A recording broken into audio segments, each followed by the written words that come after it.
Kembali lagi di Studio Kristen Channel. Pada kesempatan ini kita akan melihat dan menyaksikan video terbaru di mana ada Ustadz Juma melaporkan Dosma Sijabat, di mana Dosma Sijabat berjoget-joget di foto Mekah begitu. Mari kita simak dan melihat bagaimana respon Dosma Sijabat ini. Tuhan Yesus memberkati kita. Di depan Ka'bah tuh, di depan gambar Ka'bah. Coba. Itu aja udah menghujat gitu. Itu aja udah bisa jadi delik aduan loh. Udah bisa Ya Allah jadi ya delik Karim. aduan. Toleransi begini gayanya toleransinya ini. Coba lihat. Bukan toleransi, Bang. Coba. Gila. Dia yang buat gesekan. Coba. Dia yang buat gesekan. Dia yang bikin perkeruh suasana. Dia perkeruh. Dia makin kemana-mana ini. Pansusnya makin jadi. Kalau Jadi dia nyanyi depan Ka'bah ya, gambar Teman-teman yang mau sambang ke akun dia ya. Nih, Dosma Sijabat bla Udah bla cukup, bla ada bla. musiknya cukup. Intinya ini si siapa namanya? Dosma. Ya Dosma ya. Jabat. Dia kan seorang lawyer ya. Nah ini sebagai bahan juga kita LP kan juga ini. Boleh. Ya tolong dikirim itu video. Kita akan mencari ya di LP kan lah. Buat apa coba nyanyi-nyanyi kayak begitu terus backgroundnya Ka'bah. Setuju nggak semua teman-teman ini kita LP kan juga? Setuju.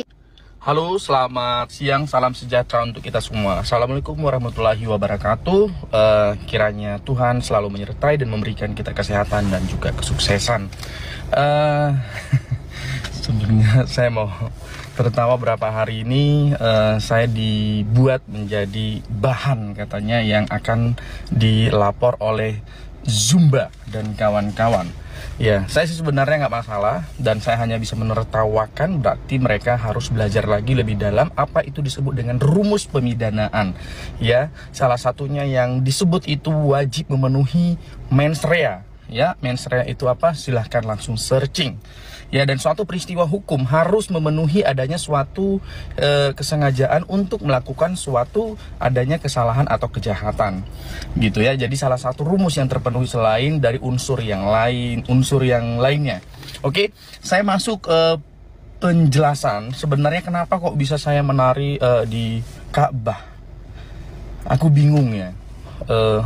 Apakah memang ada hal atau ada suatu keputusan yang menyatakan bahwa itu tidak boleh. Kalau tidak boleh ya biar saya mengetahui dan saya harus menganalisa. Tapi sejauh ini nggak ada gitu. Bahkan saya tanya ke kiai dan juga orang-orang yang beragama, ustadz dan juga agama-agama yang sekiranya memahami pendalaman itu tidak ada. Jadi aku bingung orang ini tujuannya apa tuh. Ya. Jadi ceritanya sebenarnya adalah itu pada saat saya di Jember, Jawa Timur. Itu adalah rumah dari pimpinan cabang kantor kita di Jawa Timur. Ya, tepatnya kita lagi menangani kasus di Jember, Jawa Timur. Terus pada saat saya masuk ruangan, karena itu masih pakai baju kerja ya, masuk ruangan, terus saya lihat itu, saya mengagumi, wow, gede, keren gitu kan. Berarti saya kan mengagumi, toleransiku main dong. Ya, dan di situ banyak orang ya, karena di situ ada lagi kumpul ibu-ibu lagi kumpulan pengajian atau warga di situ, mereka ada buat bisnis gitu. Oke, saya masuk ke dalam. Pas saya masuk ke dalam, gila saya keren, suka banget, suka. Nah, karena kan saya suka seni. Oke, kenapa saya bilang suka dan bagus banget? Itu dibingkai, tapi itu bukan lukisan pada umumnya, tapi lukisan yang di tembok. Ingat, saya ulang sekali, itu adalah tembok ya, tembok rumah pimpinan cabang kantor kita Lofom DRS Jawa Timur.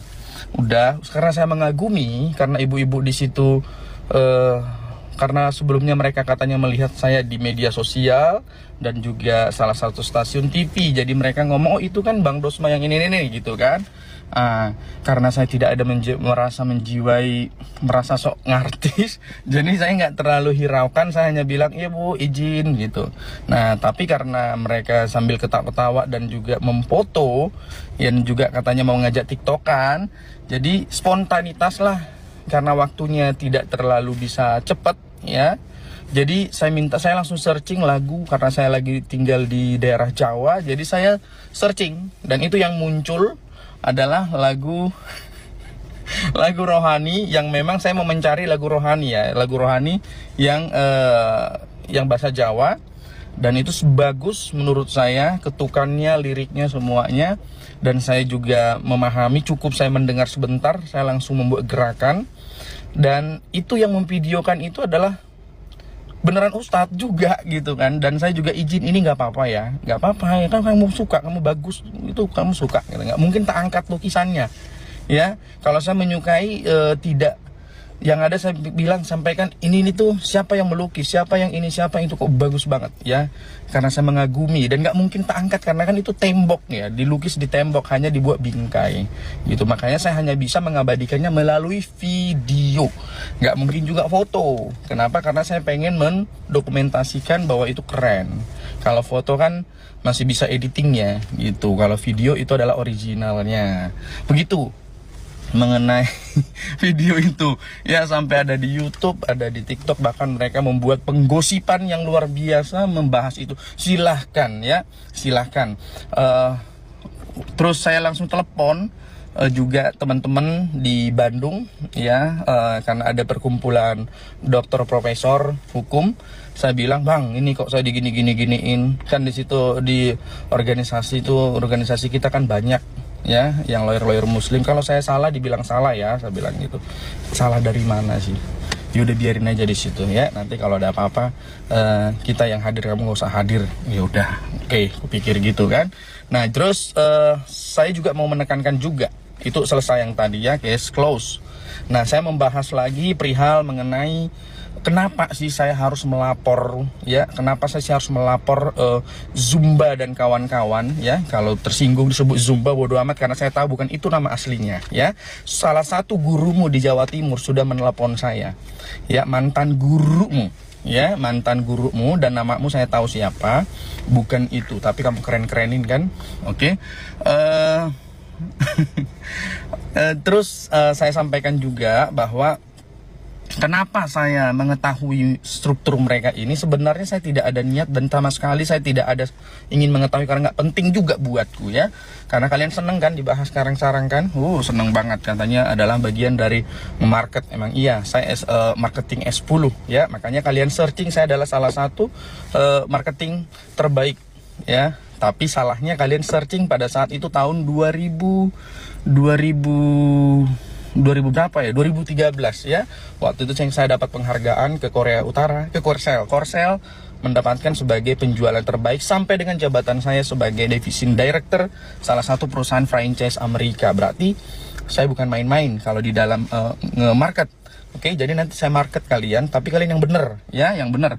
Oke, pada saat waktu saya di rumah Ratu Entop sebelum dia ditahan ya, sebelum dia ditahan kita sudah komunikasi. Betul, orang-orang yang sangat bijak sekali memberikan komentar di media sosial adalah sebenarnya kalau dia minta maaf dengan tulus, itu kami tidak akan mungkin melakukan sampai sejauh ini ya. Tapi karena dipancing, dan saya tahu ini orang baik, anak baik gitu kan, dan saya lebih kekasian sebenarnya pada saat datang ke sana, ke rumahnya. Terus tiba-tiba ada dia ngomong, Bang ini chat api gitu kan. Jadi ingat, saya tahu ya, saya baca chat kalian. Jadi sebenarnya api menghubungi, menawarkan diri untuk mengurus Entok, bahkan kita membuat diskusi, bukan Entok yang mencari. Saya baca chatnya, oke? Dan ada saksi di situ.